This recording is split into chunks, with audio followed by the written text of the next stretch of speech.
Ja, og i Jesu navn så byrjar vi møte, hva fra her. Herre Jesus, så vi ber om at vi er akkurat midtelen og signa stundene. Be om tunna røyk og nærvære, og vi ber om at det er som vi får hitje etter et døylig kveld, at det skal styrke okken, etablere okken. Ta vi suttje et her, hvordan vel alt var tilrettelagt da du komst herre, at det gjenko fullt av profetien, faktisk 332 profetier gjenko ut ut under løyve fra Gamla testamentet, og det er helt fantastisk, det er ingen annar som kan vise av slukt, det er ikke hent ved nøkron øren, hverskje Buddha, eller Hare Krishna, eller nøkron øren, Bahai Ullah, men bare til Herre Jesus. Og de profetiene var skriva i Jøknon, og en 400 år av fullt av mannen, fra öllum statun i samfellan, helt fra Hiron til skontjarar, til herovastar, til konkar og så videre. Og tar kjent ikke på en annan, tar levde i hversen i tog, hversen i øld, men anden gav dem noen ting om det. Og tilsammans det alt i Gamla testamentet, og tilsammans tjekka det alt ut ut under løyv i Herre Jesus. Så jeg ber om at nå tar vi for hitjettesen her i kveld, at hetta må etablere okkun og styrke okkun, tar vi suttjett her at hvordan sterkt fundament, hvordan fast grunderlevet heva under trunnet, at tutt løyv til å være profetere helt fra fyrstu søyen i Bibelen, at ta i god feir sier vi armen at ein av svaje kvinnorna skulle morla hans høvur, men han skulle lykka bøyta han i hælen. Det var det som hendte i krossen herre. Satan beit i hælen, men ta brest til hans herre, ta knusa til hans herre høvur. Halleluja. Signes av stund her Jesus og byggen bare om tunna nærvær, tunna kraft. Salva min munn til å tåsa, og salva øyrene av tøym som lursta og Jesu navn. Amen. Ja. Jeg løyde i jøkken ting som jeg øye i notaten og bauken som jeg skriver nye i. Stått meg at her, jeg sier profetiene, etter et studium som jeg gjør det innenfor i 2006 halte jeg, til et annet husmøte ta, og jeg har så skrivet det inn i telten og prentet det ut, så vi kan fære jøkna til spekliga og heva det alt fyrir okkar eion og lesa det opp hver profeti givet og hver til utgynge hver til prekva i Nye testamentet at det profetier som givet til tjekk ut. Halleluja. 28 profetier given og oppfyllt om Jesus Krist, Guds Messias. Omlai 332 profetier gikk ut av Jesus Kristi, og hans føying, løyve, krossfesting, deia, krossfesting, altså skrastika deia, gravlegging, opprøsten, himmelsfer, og nummer 6, atterkomo. Og det det øyneste som bor her til hans atterkomo. Ja. Gamla testament, Nye testamentet og i Gamla testamentet gømt og atterletter. Gamla testamentet og i Nye testamentet åpenlyst og ta speklet av hverstandet. Ja. Vi leser Hebreerbrevet 28. Hebreerbrevet 28. Til 295 Nye testamentet. Til at lauen hevandi ein skugga av komande gauun tingun, og ikkje sjálva myndina av tingunun, kundi aldri vi tøymund slaturoffrunun som tar offra og avframhaldande, gjera komarnar tøy fullkomnar.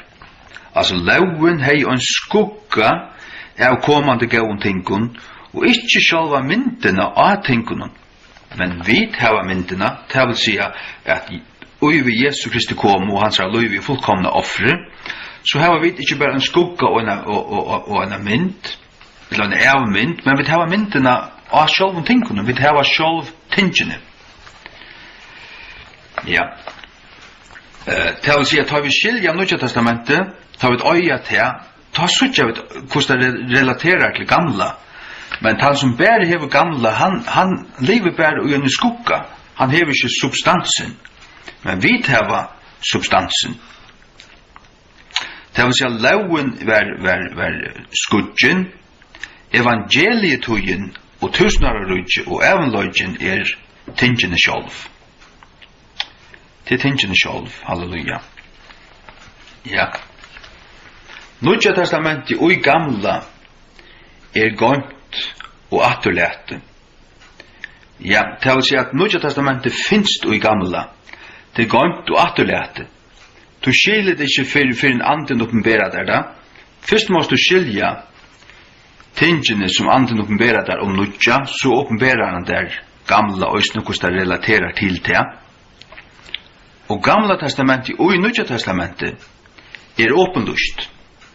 Det vil si at du skiljer gamla testamentet rett ved at hitje etter det gamla og jøgnun ta Nudja.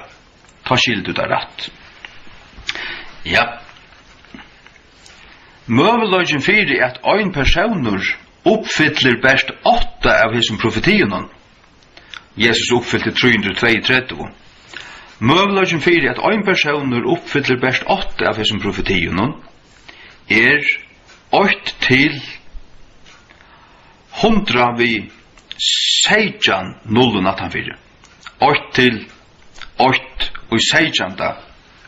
16 kraft, the 17th power, som man sier enskund. Altså i føying, luive og deia. Det var profetier given Jesu føying, hans luiv, og ting som hendte i hans deia, som han ikke kunde avvirska. Han hekk her hjelpartleis oppi av krossen, men det gikk ut. Og hvordan han ble føtter, hver han ble føtter, og ting rundt hans føying, det gikk ut. Ikke bare 8, 2, og ikke bare 8. Så at du, det akkurat vi tog at det en eller annen sannsynlighetsrokning at han freter, at det faltast vi hver nøren, og det vekser så helt rævlig kjøtt, proporsjonalt oppetter, at bare til du skal oppfylle 8 profetier, så sannsynligheten så øyelig lydel at det henter. Men det hender vi Jesus Kristi. Kvoi? Ty han han som Bibelen sier han vera. Bibelen sier at han god, kommen og i kjøtenen. Fyrra Timotheus 3:16 og Johannes kapittel 8. Og i byrjan var året var tja gode, og året var god. Og vers 14. Året var gjørst kjøtt og dvaltes dokkar middelen. Halleluja. Ja, Jesus uppfyllde profeti, 18 profeti. Vi får nu jøkken sier 28 profetien vi får hitje etter. Det første at han skulle være av avkomme Abrahams. Ja, vi leser i Genesis 18:18. Genesis 18:18. Det så i Nujjan i Gamla Testamentet. Vi tar at Abraham skal visselig være en mykjel og mektig tjau, og atlar tjauer gjerrarenar skulle være valsignajar og i hånden. Atlar tjauer gjerrarenar valsignajar og i Abraham. Hvordan er det hent? Det hent? Ja, og vi tog at Jesus Kristus av Abrahams att, og at han hamsens frelsar, han døy for atlar hamsens synder, og evangeliet er ferdig ut nu, utom atlan heim, så løsner du atlar tjauer varnar valsignajar og i Abraham. Til Abraham feir torra som tryggva, han var den første som var rett og kjørte vid tryggv. Ja, av sinne trygg, vegna sinne trygg, til at han troet tog som Herren taler vi han. Han troet Guds åre. Så leser vi Galaterbrevet 3. Halleluja. Takk og lov. Det er godt å være frelstor. Det er godt å ta Jesus. Det er godt å være klarer til hans komo. Det er godt å være klarer å dodja. Det er godt å kunne køyre i holko og ikke være bensin for tog etter en bil for tverrfyr om man krasjer og døyr. I hørs bensin for tog, slett ikke. Nei. Galaterbrevet 3:8. Og skriften fyrir fram suttjandi at God vildi rattvist gjera hinnar høytnu jögnum trygg, predika I framman undan Abraham med gleibåskapen, sigande, og I tær skulle allar tjauer vera valsignaer. Sært du hatta visu bøylar til Genesis 18:18 som vi lausu. Og skriften fyrir fram suttjandi at God vildi rattvist gjera hinnar høytnu jögnum trygg, predika I fram Abraham gleibåskapen, skriften predika I gleibåskapen fyrir Abraham, sigande, og tær skulle allar tjauer vera valsignaer. Som vi sier, og jökna Abraham kom Jesus, og gleibåskapen Jesus kom til okkara, og vi da også tidsi med I hånden, og så er sikning av Abrahams kom til okkara. Vi leser vers 29, og Galaterbrevet 3, og tid vere Krists, ta tid så Abrahams, og arvingar samsværande vi 48. Vi vere Krists, ta vi så Abrahams, tog at Kristus så Abrahams etter kjøttenen, og at vi plantar inn I et her rakta av vintreie som Israel, vi som var vittlevia grøynar, plantar her I noi, og drekka inn I okkun av fite træsins, og jakkum Krist, sagt du. Vi kommet inn I Krist, og Kristus I Israels stammo, så vi kommet inn I Israel. Øysene, takk og lov. Så fyrir til nummer 2, at han til at han skulle være av avkomme Isaks, ikke Ishmaels. Nei, God gav særlig lyftet til Isak, som han ikke gav til Ishmael. Til leser vi I Genesis 16, vers 19. Genesis 16, 19. Og God sier, Sara kona tuin skal føa til en son og røndu veru, og du skal kalla navn hans Isakur. Og jeg vil grunta mun sottmala vi han til en evet verande sottmala, og vi sa hans etter han. God gjør særligt lyftet til Isaks, så du Abraham åtte Isak, Isakur åtte Jakob, og Jakob åtte så 12 attarfetranar. Så sånn gong signingen vi hon gonger jøkken Isak, ikke Ishmael. Vi hoppar nu fram til Matteus 8. Matteus 8, vers 8-2. Atarbøg Jesu Krist, sonar Davids, sonar Abrahams. Abraham gatt Isak, og Isak gatt Jakob, og Jakob gatt Judas og brøver hansara. Sagt du? Etter atarlinja Jesu Krist. Og så kommer vi fram til vers 14, og Jakob gatt Josef, mann Mario, av hver var født Jesus, som kallet vår Kristus. Ja. Så han etter kjøtten av Abrahams att, og beie av Josefs suju, og isnju av Marius suju. Til leser vi i Lukas kapitel 3, takk om tidsi etter en ærefyr, men boar geng atur til Abraham. Halleluja. Og til Isak. Vi får å lesa vers 12 og 12 til 15. Nei, 15 til 16, mann. Og Ehud gatt Eliezer, og Eliezer gatt Mattan, og Mattan gatt Jakob. Og Jakob gatt Josef, mann Mario, av hver var født Jesus, som kallet av Kristus. Så at atterlinjer fra Abraham til Davids i 14 atterlinjer, og fra David til borsteberingen inn i Babylon i 14 atterlinjer, og fra borsteberingen inn i Babylon at Kristi i 14 atterlinjer. Så snar gongret alt opp til punkt og prikk, ned til minsta punkt og prikk. Halleluja. Jesus Kristus han kommet av avkommet Jakobs, ikke Esavs. Jakob åtte Esav, og at det Abraham åtte Isak, og Isak åtte Jakob og Esav, forstå. Ja. Og Jesus Kristus av avkommet Jakobs, ikke Esavs. Vi leser nå nummer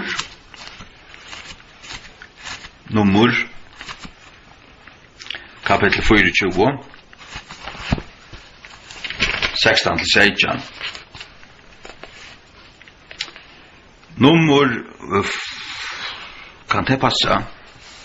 24, 16-16. Nei. Det må være Genesis. Jeg må ha skrivet for kjærst her, la meg vite. Genesis 24. 24, 16-16. Ja.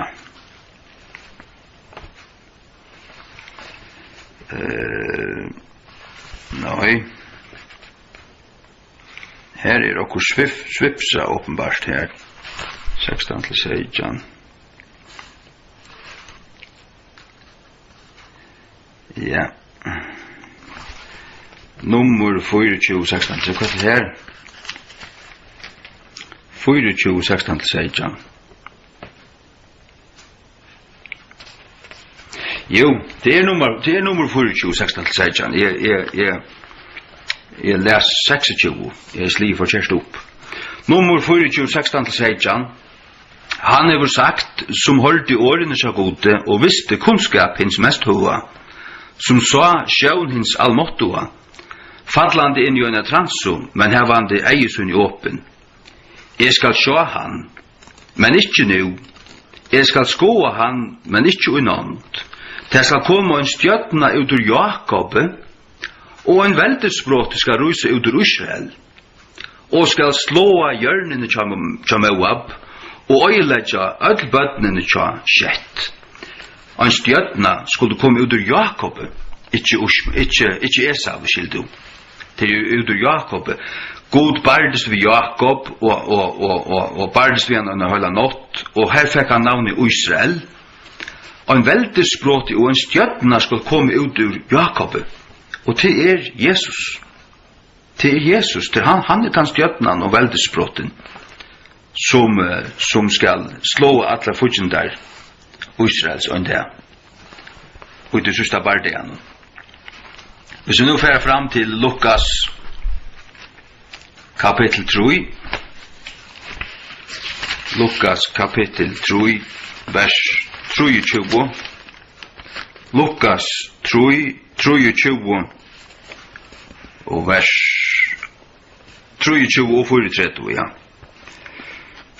Og Jesus sjálfur byrja at være 33 åra gammalur, og vær som var hilti lagt merkis, sonur Josefs, men så han var sonur Guds, men etter kjøtnen så arva han, vid at han var første sonur Josefs, altså han adoptivsonur Josefs skildu, adoptivsonur, som var hilti sonur Josefs, som var sonur Helis, så hoppar vi ned til vers 34, som var sonur Jakobs, som var sonur Isaks, som var sonur Abrahams. Sagt du? Abraham, Isak, Jakob. Til her Jesus, hette Jesu atalinja. Han gonger ikkje tjokken Esau, han gonger tjokken Jakob. Sålesnar signingen og atalinja Jesu Krist, komen nyer, tjokken Jakob, lukka som profetiet sier, som vi lauser her i nummer 24, 16 og 18, det skal komme en stjøtna ut ur Jakob, og en veldesbrott ut ur Israel. Det Jakob, halleluja, som god signa i, takk og lov. Vi får gå til vers til punkt 4, profeti 4. Han skulle være av avkomme Juda, av øyne av de 12 stammen som kom av Jakob. Avkomme Juda, sagt du, Abraham, Isak, Jakob. Jakob åtte 12 attarfedranar, og her var øyne av tøymon Juda. Og til fra de 12 attarfedranar at der 12 stammenar koma. Nå fører vi til Genesis 24, vers 20. Genesis 24, vers 20. Ja. Veldes språten skal ikkje vujtja fra Juda, etla en lovgjevare fra emittelen hansara føtter, inntil Shilo komme. Shilo merker en sentur. Så du her stendet det som et navn, hvis det er en S, inntil Shilo komme, og inn at honom skal saunan faksins vera. Veldesbrotten skal ikke vudja fra Juda, det vil si god og lagt en særligt velde, en særligt vald nere i Juda, og Jesus løvan av attergrøn Juda, leser vi det ut i oppenberingene. Han leivan av attergrøn Juda. Sigra hever leivan av attergrøn Juda, stendur i oppenberingene. Ja, han av attergrøn Juda. Og veldesbrotten skulle ikke vujja fra Juda, eller en lovgjevare fra middelhansara føtter, inntil Shilo skulle komme. Det vil si han arvar øyne og særligt valgt, og en veldesbrotta, og han hever rett til det, og i kraft av særlig lyftun, særlig sikningun, som fylgja hans her atterlinjo, øysene skildu. Vi færa så til Lukas 3, atur, og vers 3 og 20. Og Jesus sjálfur byrja at vera 23 åra gammalur, og vær som var helt sonur Josefs, som var sonur Helis. Og nu hoppar vi vidare til vers 33. Som var sonur Aminadabs, som var sonur Arams, som var sonur Esrams, som var sonur Faresar, som var sonur Juda. Her har vi Juda, vi tar her attergrøn Jesu Krist, og gongur atter utjøkken Juda skildu. Halleluja. Takk lov. Punkt 5. Mika 5:2. Han skulle være fødder i Bethlehem. Nå er det jævla tog, vi halda jævl, færsjøtt halda jævl. Jævla ljøsne lys og ditten datten. Og vet, om man legger ut til, men det er bare til at bor Jesus ut i hjertet, det er det øyneste jeg vil vite. Bor Jesus ut i hjertet, så kan du halda hva du vil, altså. Men blir bare for verslig utgave. Vær ikke av tøyslænen.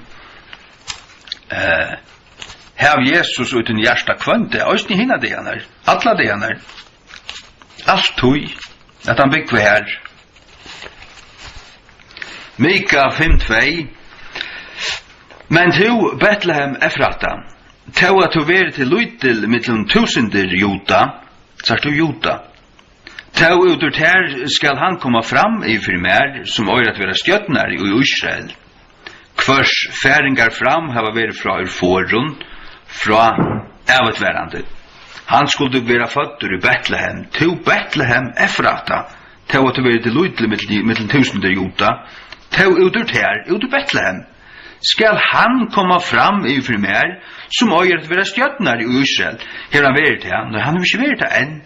Men til han kommer atter, så skal han være kongur i Jerusalem. Kongur i Jerusalem, i 1000 år skal han være. Og til kommer han være. Og til kommer du å bodja til nuknø, og tilby han, og bære offergaver nian til Jerusalem, øyne fra Mare. Gjør du det ikke, så forstår han ikke regn. Så skal han være tilbære. Halleluja. Ja. Så må jeg at være stjøtnare, og i Israel, hvers færingar fram har vært fra forrun, fra avutverande. Hette er ikke øyne kvør. Han har alltid vært til. Han er fra avutverande, fra avunløgane. Og han er færre fram, altså han er færre ut, han er fra forrun, men han er ikke opphav, han er fra avutverande. Han er god. Han er sonur Guds, han er andre personer i øyne i høytene, godkommende i kjøttene. Vi hoppar fram til Matteus 2. Matteus 2. Vers 8 og 6. Nå, ta Jesus var fødder i Bethlehem, Judeo, av døven Herodes her kongs, ta kom vismenn ur Estre til Jerusalem. Vers 6.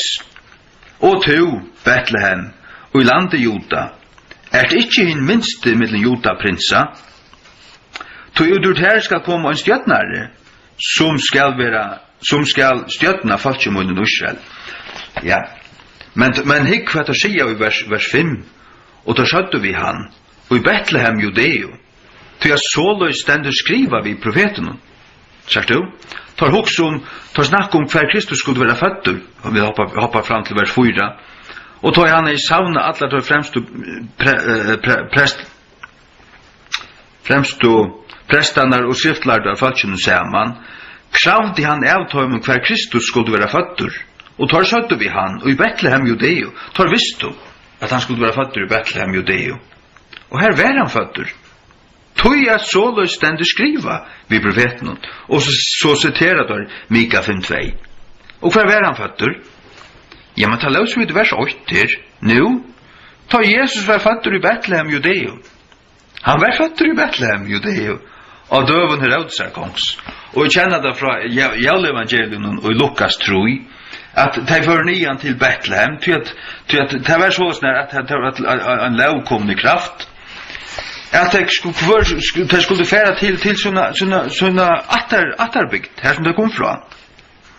Og Josef var jo av Davids linje, og han skulle så nian til Betlehem. Og så var det at hun fødte han med at jeg var her. Kom du til Lukas 2, altså i 24. Ja. Fra vers 8. Og det er bare å ta med døven at jeg får ut en lagskipan fra Caesar Augustus, at alle høymene skulle være skattavur. Og han da skatting var først gjørt, da Kyrenius var landstjøren av Syrion. Og at for å være skatta, hver og øyn inn i sin egna sted. Oisne Josef for nian fra Galileo, ut ur stegen om Nazaret, inn i Judeo, til stegar Davids, som kallast Betlehem. For at han var av Davids hus jo attalinjo, jeg var skattaur vi Mario, trulov av Voivesunnen, som var Mikkel vi baden. Og således var det at medan det var du her, var det han fullførde at hun skulle være lost, det vil si føa. Lost ut ur kvølsunnen. Og hon bær fram sin fyrstafødda son, og røyva i hans svøypingaklæger, og leie han i en kruppo, og tog at det var ikke rom for å ta med tilhalshusen, og så er. Hon fødde han i Betlehem. Halleluja. Ja. Punkt 6. Emmanuel skulle være fødder av en jomfru. Hon var jomfru. Hon var ikke en ung modj, hon var en jomfru, sier gamla danska. Vi færer nu til Jesaja 6:14. Jesaja 6.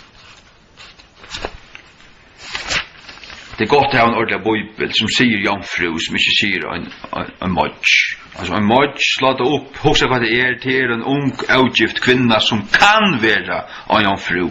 Hva er en jomfru? Ja, hon er til en avnorsten ung kona. Det kan Maria være. Tu skal Herren sjálvur geva teknu tekin, så i ein jomfru skal ela fram, og få ein son, og skal kalla navn hans Emmanuel. Til et satt tekin, at en jomfru vil vi bad. At en ung avgift kvinna vil vi bad, til ikke nekka tekin og nekka som helst. Ikke. Så fer vi til Matteus 8:18. Det er øl hoppar roi at fram, det er ikke vi, men det er godt, virkelig ja, godt.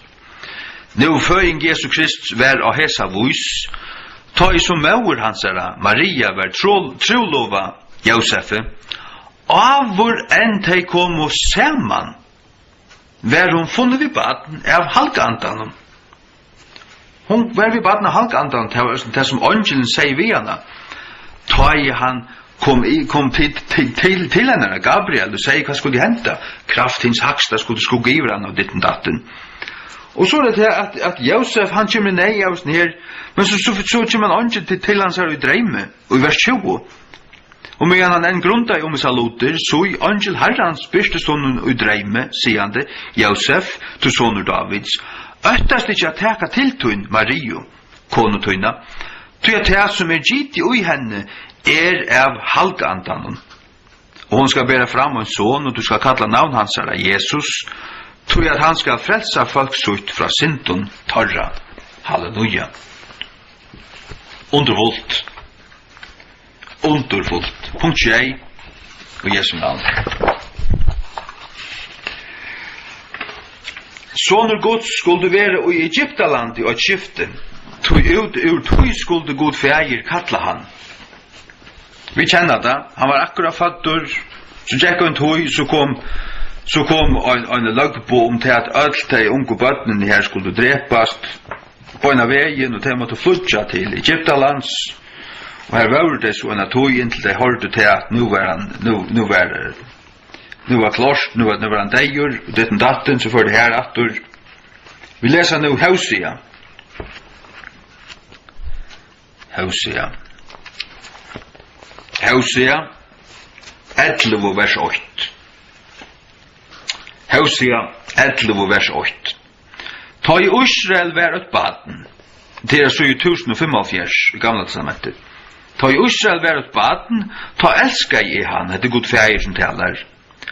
Og kalla i son moin ut ur Egyptalandet, så han kallar bæg i Israel for sonsoin, men det er også profetisk, det som god talar, det oftast såløs at det fløyre lø ut, det er alla møyla tutningar, og det er en profetisk tutningar ut, at god øyren soner hans er Jesus Kristus, som var gjeten av heilig andan, boren i heim av Mario, av Jomfru Mario, han får til Egyptalands, de får til Egyptalands, og god kallar han ut ur Egyptalandet, sier du. Så som jeg tar profetiet opp. Nu fer vi til Matteus 2. Takk Jesus at du er tjåkon, og styrker okon. Gjever okon nekra kjøpbita her kvöld. Ja. Matteus 2, som vi kunne jagla på, nokre på øynøysene. Matteus 2, 13-15.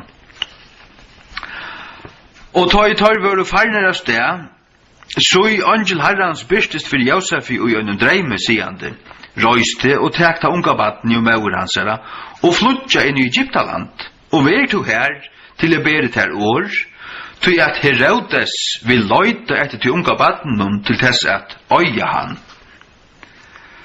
Ta han røystest, tåk han til unga baden i maur hansara om nottena, og fører sted inn i Egyptaland, og vær her inntil deia Herodesar, at han måtte være oppfyllt, sagt du, at han måtte være oppfyllt, som var tale av herran vi profeten, siande, ut ur Egyptaland har vi kattla sonmoin, hver stende til, tja profeten, jo vi lauste Johanne, tja Hosea 11:8. At han måtte være oppfyllt, sagt du, og Jesu løyve var profetier oppfyllt, så nær og så grønnelige, altså, og ting som han slett ikke kunne gjøre noe vi, altså, du vet, han hjelper til som et pinkebaden, altså, hver han var fattur, hver han bør han til Egyptalandsvigen, og kom så attur, og ditten datten, alt hendte. Nå kommer vi til profeti 8. Tjänast av Jesu Krist skulle være for det meste vid Galileo-vattnet og Jordans å. Vi vil lese først Jesaja 9. Jesaja 9, 8-2.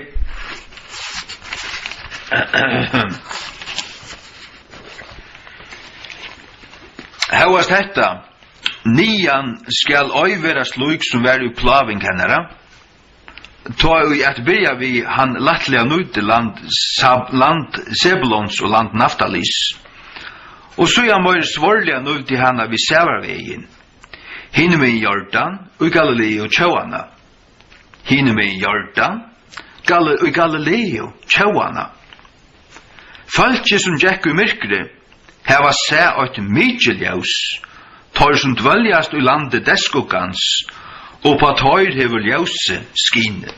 Det er det som er profeti særlig av vers 2, men akkurat hver det er jo til hinne med Jordan og Galileo tjauana. Til her mykje ljøs skulle lysa.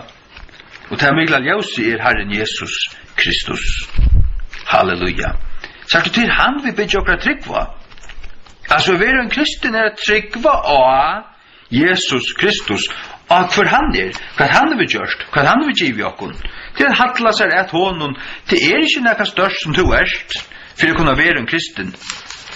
Alt kunne være kristen hvis de vilja, hvis de vil kattla i og god løye deg, dreve deg til sunn, og åpenbæra dømnes tingene om hvor Jesus Kristus er, at han deg for deg, og det takker med ut i hånden, ja, men så er det det. Her er han ikke legget trett, men så lever man ut i. Nu läser vi Matteus 4, 12-16. Matteus 4, 12-16. Nu tar Jesus hei hørst at Johannes var kastet inn i fangsel, før han av sted inn i Galileo, og færande i Nazaret, kom han og dvaldist i Kapernaum, som av Sævarstrondene, vid mørk Sabulons og Neftalims. Det var akkurat det som vi løser i Johanne, mørk Sabulons og Neftalims. Et han måtte være oppfyllt, som var tala vid Isaias og profete, sigande, land Sabulons og land Neftalims, vid Sævarvegen, hinne med i Jordan, Galilea høtningarna, falske som satt i myrkere, sa mykje ljus, og fyrir tøymen som satt i området og skugga deians, ljus runni opp. Ja. Fra tøyene byrja Jesus a prætika og a sia, sagt du, ta byrja han a prætika, og a sia, vendi til a kongadøm i himmels fri hånd. Ta byrja han a prætika, akkurat her, og i Galilea, og ta vær profetera, og ta jack ut, just som det står skriva. Halleluja. Vi får vuja til punkt 9. Messias skulle være vrekaver av sin egna falske. Jesaja 3,5. Jesaja 3,5. 8-4. Hver vi tro fra på han var, og for hver armor herrans åpenbæraver, til at han skal vaksa opp framfor honom som en vikvom planta, og som en rød ur turrare gjør. Han er ikke skap eller indisliseme, og ta I vi skulle suttja han, ønsken vekerløyge, at vi skulle tråa han. Han vannvirdur og havnavur, han sagt å havnavur av månen til å se vrekaver, at havna til å vreka. Og meavur av sorgon, og kunngjur vi harm. Og vi fjalto som var til okkara anlit fra honom. Han var vannvirdur, og vi virdu han ikkje. Vissulega, han hefur bori okkara harmer, og bori okkara sorger. Vi tog mettu han bardan, slittnan av gode, og nuvdan. Ja, vi kunne lese vi men ta gjerra det ikkje nu. Ja, han var vrekavur, vannvirdur, havnavur, altså vrekavur, folk skott ikke han. Og til endans fullkomlig vrekavur, av alle sunne falskje, alle sunne tjau. Det som fagna honom her vid Palmatrøvun av Palmasundet det i tvåst, ta I porsene byrja og ta bara 4 dager skjøttene, ta søttu deg krossfest. Det som falskjene. Det skott slett man. Nei. Nu får vi til Johannes 8:12. Johannes 8:12. Han var I heimen, og heimen var gjørtur av honom, og heimen kjente han ikkje. Han kom til sunnar egnu, og hans egnu tøk ikkje vi møte honom. Sagt du, fjölden tøk ikkje møte honom. Falskje alt, tjauen tøk ikkje møte honom, Israels folk altså. Men vi som hava tidsi med honom, og vi omboa I vers 12, men så mongon som taugu med honom, til torra gav han mått at gerast sine gods, enn ta til torra som tryggva av navn hansara, og ta gera vid. Halleluja. Vi får til punkt 20. Messias skulle komme av Oisais til feir Davids raut, og skulle være filter ved allare fytling andagods. Jesaja 11, 8-2.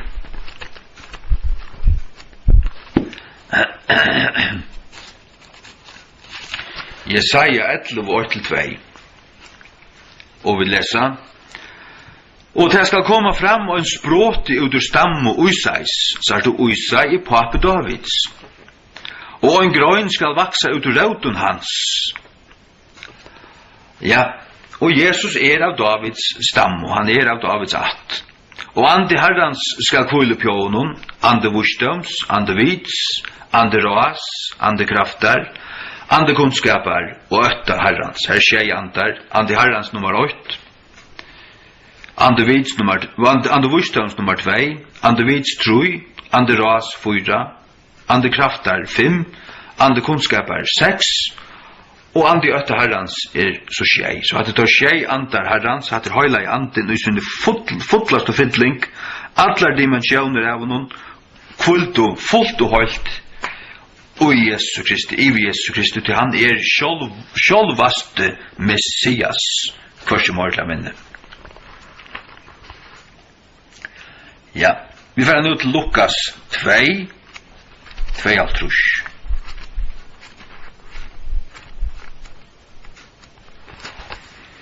Lukas 2, 2,5. Og Jesus tog til og i vursdømme og vøkstre, og i inte tja gode og mannen. Han tog til, han vaks, og i vursdømme og vøkstre, tog til at ante vursdømskultiver, og tog han 12 år, tog for han inn i tempelet og spurte der spurningar og svære tar spurningen, og sette med til alle tar lært og læremostar og læreren her, sette her, og tar undrast i han. 12 år gammal. Og bygdafrell kommer fra Bethlehem nian her, og kunne sette der allar skapmat.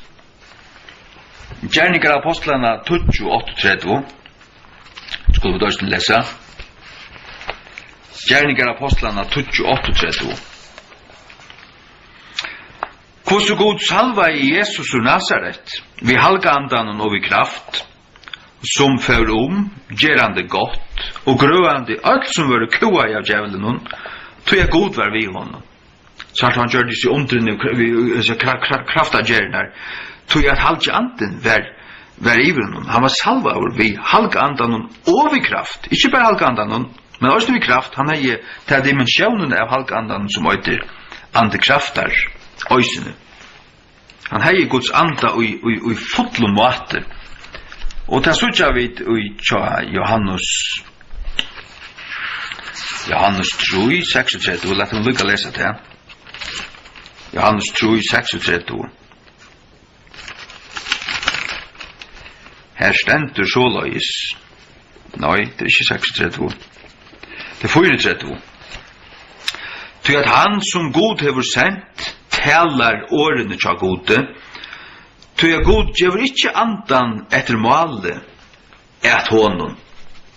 At God gjør ikke hånden andan etter måle. God hei andan, Jesus hei andan, utan mål, altså.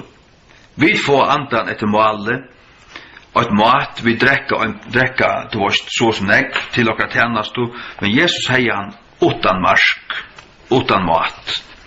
Halleluja. Til han sjálvaste Messias, og det jo og to ikke. Vi jo og i honom, vi av honom, vi har hans lov i okken, vi har hans and i okken. Vi har salving fra henne høyla, ja, men det bare en som sjálvaste Guds Messias, til Jesus Kristus, til han som kan vise at han oppfyllt alle disse profetiene, til han som hever disse tegnene som sier okken til at han Guds lovei, Guds høylei. Så fer vi til punkt 11. Messias skulle ruja sirsjælur inn i Jerusalem og øynon asnarfile. Halleluja. Zakaria 9:9-10. Zakaria 9:9-10 til sujo. 11:15. Frø til størliane og Sions døtter, Raupa og Jerusalems døtter, så kongurtun til tun kjemur, han rattlatur og hevande frelso. Luidlatur og rujande pjøynun asna, og pjøynun asnarfile, filnun tjøynun asna. Og jeg vil skjere av herrvagnen tja Efraim og hesten fra Jerusalem, og bardea bojen skal være skåren av, og han skal tala fri vi hinnar høytno, og hans herradømme skal være fra havet enda til havs, og fra ånde enda til endar, gjerrarinnar. Hette Jesus Kristus. Hans herradømme skal du veksa, sagt du. Hans herredom skulle være fra hav enda til havs, og fra ånden enda til endar gjerrenner. Hvor er det? Jordan. Mas det? Det er bare vi. Det sier vi bare. Nå, men det var jo her da byrja i, det er det som mener vi, at han ble doktor her byrja i det, og så er hans herredom vakse og ferdig ut etter. Og så nå er det kommet til enda gjerrenner. Vi sitter vi til fargen her, og vi er under hans herredømme. Og takk glede av dere om. Så hopper vi så gleder fram til Johannes 12, og leser vers 12 til 16. Hans herredømme. Ja. Johannes 12 til 16. Og næsta dagen, mykje folk som var kommet til hattøyene, da de hørte at Jesus kom til Jerusalem, tog og grøyner av palmatrøven og fører fram at møte honom, og råpa av Hosanna, valsignaver kongur Israels, som kjemur i navn i Herrans. Og Jesus, da han er funnet en ungan astna, settest herra, som skriva stendur, øttast ikkje Sions døtter, så i kongur tun kjemur, sittand i øynun astnarfille. Halleluja. Hese ting skilte ikkje hans lærersvanar fyrstande, men da Jesus verdurmetter, ta myntus tøyra til hese tingene stå skriva om han, og at tøyra hadde gjørst honom hese tingene. Sagt du tøyra gjørst honom hese tingene, og hoksa jo ikke om det. Det hendte bare, og så han, minnes du, vi gjør du at det hendte, og at det er det som stendig skriva. Sagt du? Så løsne at det som gikk ut, det var skriften, og hvor teller skriftene? Jo, heilager menn Guds, så som tar våre drivner av halkandan, kildu. Det leser vi i 17. Peter, kapittel 8, vers 21. Til profetier, vi leser profetier her. Profetier kom ikke i gamlere tog vi vilja mans, det var ikke mans vilje som fødde det fram, men heilager menn Guds talavo, som tar våre drivner av halkandan.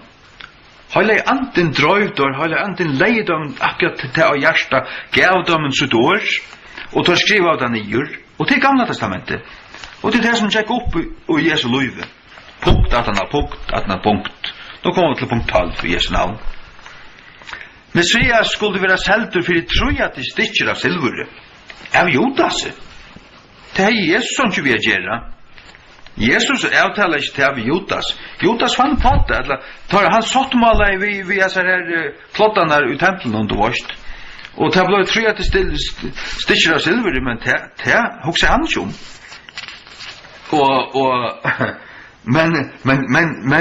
Men Guds ord har skrivet det. Det stender alltid Guds ord. Zakaria 11:12, og så jo 11:16 gamla testamentet. 11:12. Og jeg sier vi tar, om det kun tidser godt, gjeve mer prøysmoin, og om ikke lette være, så tar vi av og til mun prøys, tror jeg til stikker av silvere. Tror jeg til stikker av silvere. Vi av der til hans er prøys. Til altså Jesus Kristus som ble better til det. Tror jeg til stikker av silvere. Ja. Og til nekka det samme som Josef stakkalen ble seltur av brøren søgnen til Ishmaelittar, handelsmenn, ferande handelsmenn, der fører ny til Egyptalandsvinen. Var kjørsnøyene tror jeg til stikker av silvere til, måtte oppstendt. Enkla nærvig hos det er altså profetisk omtale av oss, seltur, av sånne falske, og så søytnes det ytla til, søytnes kom der i krepp, og kom svartur og alt det der, og hvor bjerga de ta? Josef. Hvor som bjerga Israel til endans? Han som tar seltur, Jesus. Nu fer vi til Matteus 26, 14 til 16, skal jeg si der. Matteus 26, 14 til 16. Matteus 26, 14 til 16. Ta for øyne av tøymen 12, kallar vi Judas Iskariot, tøymen fremst og presten, og sier vi tar, hva vil jeg til djeva mer, og jeg vil djeva han opp til tikkara, og tar sattmala vi han, fire trojati stitcher av silveren. Og fra torret tog søkte han høve til å svitja han. Så du tar satt, tar gjør du sattmal, tar gjør du en avtale. Jeg tror, hvis du gjør han opplokkere, så skulle du gjøre der trojati stitcher av silveren. Og det var just det som hendte. Vi færa til profeti nummer 13. Enden av blauspenningen profeterar vår. Zakaria 11:13. Vi får atter til Zakaria. Zakaria 11:13. Nu håper jeg at dette batteri og i diktafonen for halta, det kommer jo halt nira til å blinka faktisk. Ja. Men vi jo her, ja, og Zakaria 11:13. Og Herren sier vi med kasta til pottamekaren, og en staselig prøysur som var prøysmetter til avtøymon. Og jeg tog til tror jeg til stikken av silvere, og kasta jeg til pottamekaren og i huset Herrens. Han tvorte deg til pottamekaren i huset Herrens. Hatt øyne profetisk. Så hatt det var just det som hendte vi gjorde seg. Vi hoppar fram til Matteus 22. Jeg tror til 20. 22, tror til 20. Ja. Judas, som hei svidje han, han sa at han var fordømtur, ta i reise, og kom atter vi ta truja til stikkjungen av silvere, til ta fremstu prestanar og eldstu, siande, jeg har synda, og at jeg har svidje hitt sækle sablau, og tar satt og gætter okkon te, sutt tu te, og han kastet ned stikkjene av silvere og i templen, og førast det, og før og hongte seg. Ja, og fremst og prestene tog stikkene av silvere og satt og til ikke lovlig til tessa teka teg, når jeg at leta teg inn i skattekammeret, av til at det blauspruseren, og tar løttu saman råa, og kjøptu potta mekare ekkuren fire teg, at gjøre utlendingar ui. Kvarsvegna tann ekkuren var kattla vår blausekkuren, at det som det er. Ta var uppfyllt det som var tala vid Jeremias profete, siande, og tar tauko teg truja til stikkene av silvere, prysen av honom som var mettur, kvann tar av Israels bøtnon metto, og tar gau teg fyrir pottamekare ekkuren, så løy som Herren fyrskipa i mer. Ja. Ikkje måtte Judas hoksa til at ta han tvåtte peningen inn i skattkammeret inn her i tempelen. Ikke han hoksa til, men Guds år og Guds ande visste det, altså det var framme noe annet, det var alt profeterer her til Zakaria 11:13. Tar tror jeg til silverpengene, at det ble tvåtter inn i skattkammeret. Halleluja, det hendte just som skrivas det.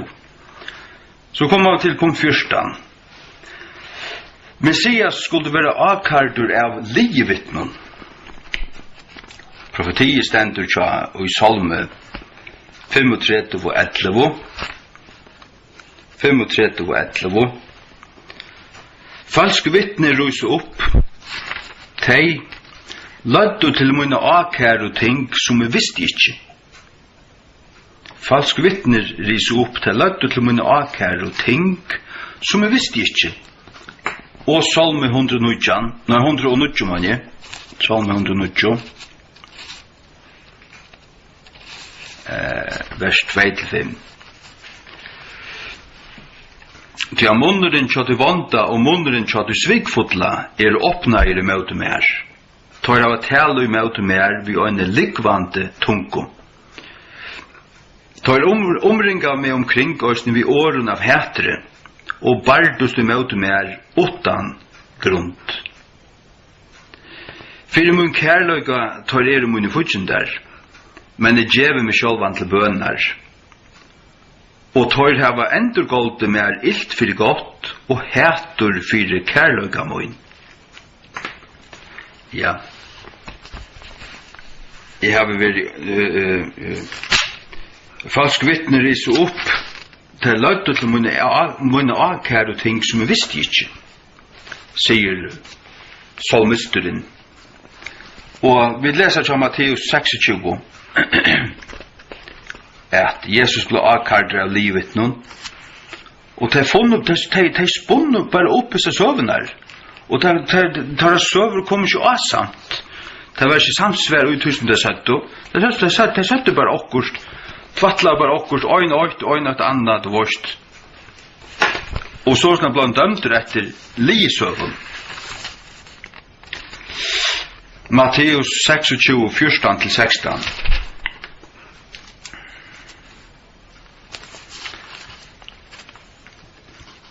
Ikke her vi der. Nei, Matteus 26, 9,5 til trus. Det her vi der.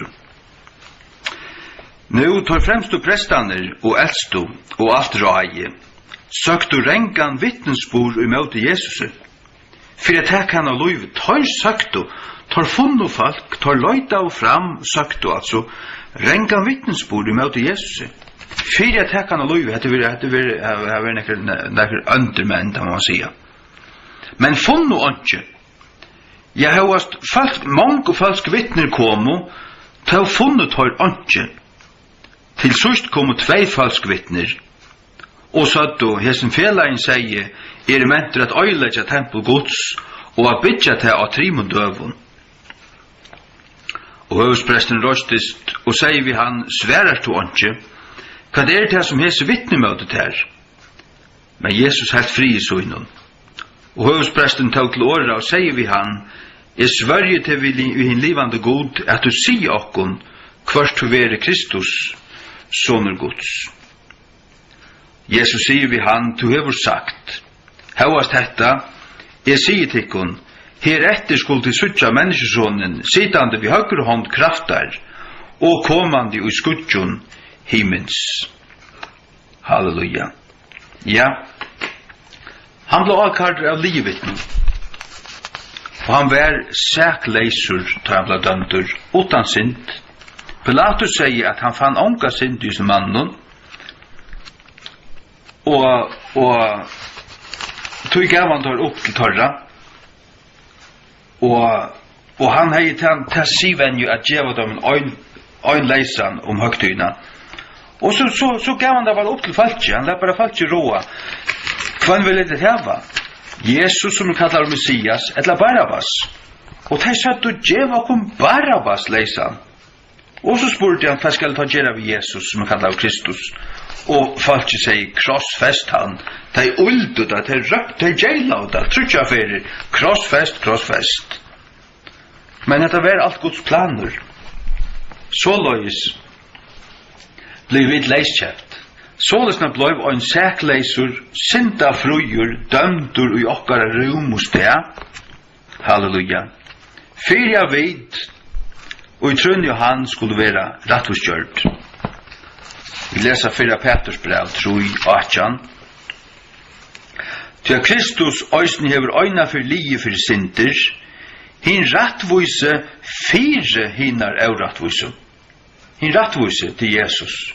Han hever lie 4 synder. Hver synder? Jo, hin rettvise 4 hinnar avrettvise. Han hever lie for akkara synder.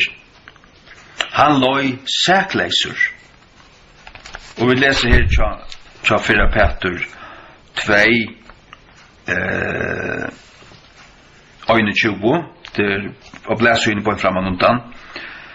Til at enda til tess var du tid kattleir, og til at Kristus òsne løy fyrir okkon, 4 Petrus 2, 21, løy fyrir okkon, etterletande okkon og fyrdøme, at vi skulle fylkja hans av fautasporum, som gjør de ånga sint, det vil si Jesus gjør de ånga sint, og jeg held det var svik funnet ui hans av munnen, som, da han var døltur, dølde ikke atter, da han løy, han høytte ikke, men løyt seg opp til hans av som dømer retthuselige, som sjálvast i sjálvur bær okkara sinter og i sunnen egna lika med å treie, for jeg vet, verande deir med utvissinton, skulle liva i fyrir rattvise, vi kvars flonjon tid våru grøtter. Ty at tid våru som sier, færande av stråk, men nu venter attur at hira, og biskope salatikkara. Halleluja. Halleluja, Herre Jesus, vi takkar deg fyrir så profetien vi da lyser i kvöld. Takk deg fyrir til år, Herre Jesus. Det kletteren til fundamentet som vi stand av, og tog halda vi fast vid til røtte bøtjene, Herre Jesus. Jøgnum tomt og jøgnum tjukt, loika mykje. Til giv okkur til år, til vust okkur at King James Bibelen stendur av røtten grundarleie, bæg i Gamla Testamentet og Nudja, og det var frelster menn, det var frelster høyleie menn oppe til jøkken togina som hava finnst vi hana. Og hun stendur ikke ansumøtt, men alle reformasjons Bibelen kunne søyestettlast vi hana, av som teksttypo, Herre Jesus. Og nu hun kommet ut av føreskon, Herre, og vi halda fast vid det år. Tog jeg to gavst møgnøyten i Philadelphia raus fyrir at ikkje avnokta navn tutt, og at halda fast vid årtutt. Og det vil jeg vi gjøre, Herre Jesus, vi vil ikkje avnokta tutt navn, vi vil kjennast vi til, og vi vil kjennast vi tutt år. Halleluja. Og vi heva det. Takk og lov, Herre Jesus. Takk for dessa stund, og byd om å signa okkon, byd om å varvåta okkon, og styrke okkon at genga fram og tjeneste fyrir te. Og Jesu navn. Amen. Så hatt det var det så 14, dette var altså helten av oss ned. 14 av oss 28 vi tog i kvöld. Og neste kvöld takkar vi 17 helt. Det er ikke om en måned. Og Jesu navn, amen.